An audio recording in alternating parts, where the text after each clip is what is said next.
안녕하세요. 자연풍수 전문가 정환수입니다. 산안이 뜬다 첫째 시간을 시작하겠습니다. 평생을 산에 다니고 그리고 평생을 공부해도 산안이 뜨지 않아서 좋은 기질을 찾지 못하는 분들이 많습니다. 이런 고민들을 제가 정확한 근거와 자료 그리고 설명을 통해서 자세히 알려드리겠습니다. 첫 시간은 수도인 서울을 지방으로 이전하면 절대 왜 안 되느냐 하는 이유부터 시작을 해서 설명을 드리겠습니다. 여기 설명하는 내용은 청호경, 장경, 감룡경, 의룡경, 발미론, 산양지미, 지리변형, 조선의 풍수 등을 요약한 것입니다. 그리고 그 그림은 구글에서 인용을 했습니다. 우리가 바로 길지라고 하면 생기터를 기준으로 삼는데 우리가 천지가 열리는 것을 개벽했다고 하고 그리고 눈이 뜬 것을 개안했다고 합니다. 그럼 산이 열린 것은 무엇이냐? 바로 계면이 되었다고 합니다. 그럼 계면된 곳이 바로 생기터인데 그럼 생기터의 기준이 무엇이냐?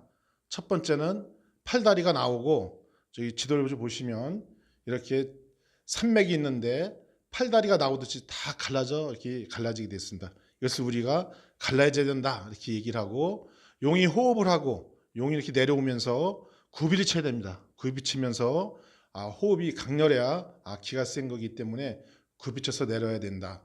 그리고 세 번째는 호대사가 혀를 감싸줘야 된다. 보시면 지금 한강이 서울 같은 경우에는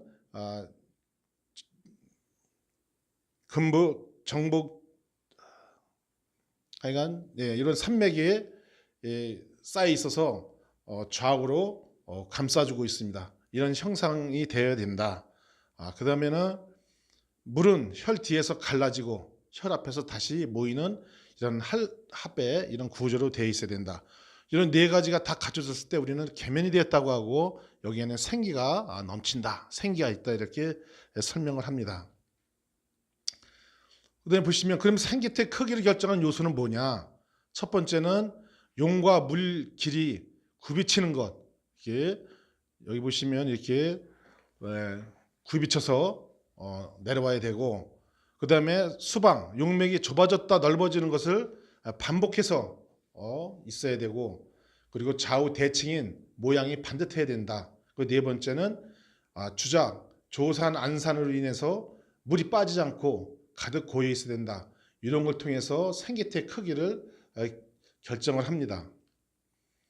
보시면 중부지방 한북정맥과 한남정맥이 태백산맥으로 둘러싸여 있어가지고 모든 물이 모인 다음에 한강으로 빠져서 강하로 나갑니다. 이렇게 지보가 잘 발달해 있는 땅은 기가 넘치고 생기가 넘친다고 합니다.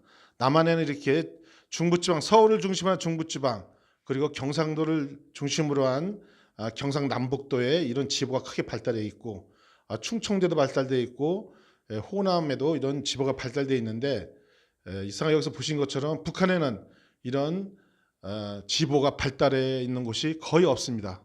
바로 이것이 경제력을 판단하는 거기 때문에 우리의 현실과 절대 다르지 않습니다.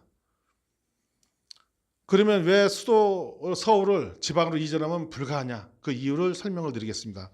첫째, 서울 지역은 아까 보신 것처럼 지보가 한반도에서 가장 큽니다. 지보가 넓다는 뜻이죠. 그럼 기가 세다. 한반도에서는 가장 서울 지역이 기가 가장 세다. 이렇게 얘기를 할 수 있습니다. 두 번째는 물의 양이 가장 많다. 모든 세계 수도는 대부분 많은 물량을 가지고 있습니다. 여기 보시면 파리 같은 경우에는 이 구곡수가 9굽이를 굽이치면서 파리를 지나가고 있고 그 다음에 워싱턴 포트 맥강이 흘러나오는데 서서히 작은 물로 내려오다가 워싱턴 지나면서 큰 넓은 호수처럼 이런 물을 가지고 있는 이런 특징을 가지고 있습니다. 일본 같은 경우도 도쿄 앞에 만에 물이 같은 현상이 있어서 지보가 취산이 되어서 물이 가장 많이 고여 있는 곳 이런 곳에 기가 세다 이렇게 이제 얘기를 합니다.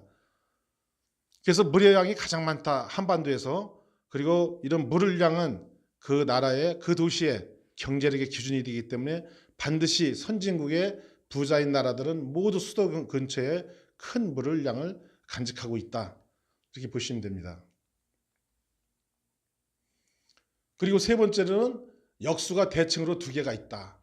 서울 한강을 중심으로 북으로는 청계천, 남쪽으로는 양재천이 거꾸로 흘러서 바로 살아있는 모든 물고기는 물길을 거슬러 올라오면서 수영을 하는 것처럼 살아있는 기가 아주 반듯하게 형성된 곳이 한강입니다. 그래서 이 역수라고 하는 것은 창의와 도전, 추진력을 얘기하기 때문에 역수가 양쪽으로 팔에 날개를 단 듯이 돋아 있어서 빠른 성공과 추진력이 있는 그런 경제력을 우리가 가지게 된 것입니다.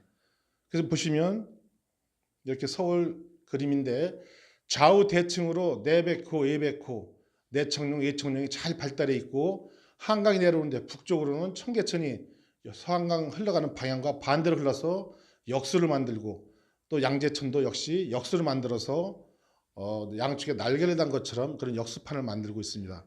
이 청계천이 북쪽은 인육수인데 인육수는 기술과 이런 가공업으로서 1차 산업이 발달하고 양재천은 남쪽에 있기 때문에 이질화하기 때문에 문화, 전자 산업으로 크게 이를 중심으로 도시를 중심으로 한반도가 경제력을 세계 10위를 갖는데 큰 기여를 한 것이 이런 기를 가지고 있어서 그렇다.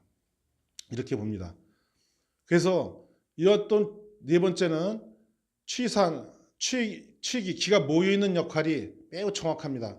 한강물이 빠져나가는 것을 빠져나가지 못하도록 강화도가 꽉 막고 있기 때문에 물이 쉽게 빠져나가지 않아서 경제력이 축적되고 쉽게 하락하지 않습니다. 이런 장풍의 기능을 강화도가 하기 때문에 수도가 가지고 있는 서울지방이 가지고 있는 기는 세계 어느 곳보다도 확실한 생기가 흐르는 땅이다 이렇게 보는 이유입니다.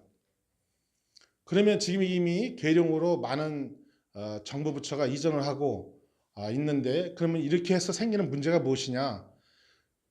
충남 계룡산 쪽은 서울에 있는 경기도 지역 지보보다 굉장히 좁습니다. 좁아서 물량이 적기 때문에 그걸 이전하게 되면 경제력 감소 현상이 일어날 것이다. 그리고 지보가 좁으면 물량이 줄어들어서 물고기는 많은데 인재들은 많이 모이는데 물이 부족한 현상이기 때문에 일부러 조직에서 이탈하는 젊은 사람들이 많이 생겨서 조직적인 질서 유지가 어려울 것이다. 그래서 조직에 대한 불만이 외부로 표출되어 조직에서 이탈하는 현상을 아마 뉴스에서 자주 보셨을 겁니다. 그리고 또한 국민청원 같은 현상이 많이 나타나서 국가적 의사결정력이 약화가 될 것이다. 이렇게 본인은 보고 있습니다. 보시는 것처럼 그렇게 큰 경기지방이 가지고 있는 물의 양, 지보의 크기하고 계룡산이 있는 충청도의 지보를 보게 되면 4분의 1, 5분의 1도 안 되는 그런 양의 크기이기 때문에 이전하면 안 된다고 주장을 하는 것입니다. 그 이전이 생긴 무슨 문제가 생기느냐? 세 번째로 지보가 좁으면 크게 멀리 보는 기가 약해서 세계적인 대형 과제를 수행하기 어렵다. 통일 같은 문제들도 쉽게 되기는 어려울 것이다. 그럼 이제 와서 어떻게 해야 되느냐? 최소한도 국가원서만큼은 서울에 있어야 하고 그래야만이 최대한 가지고 있는 기가 좋은 데서 국정 운영하는 것이 국가를 위해서나 민족을 위해서 쉽게 결정할 일은 아니고 서울을 지켜야 된다. 이렇게 보는 것입니다. 이상으로 왜 서울을 옮기면 안 되는지에 대한 부분을 설명을 드렸습니다.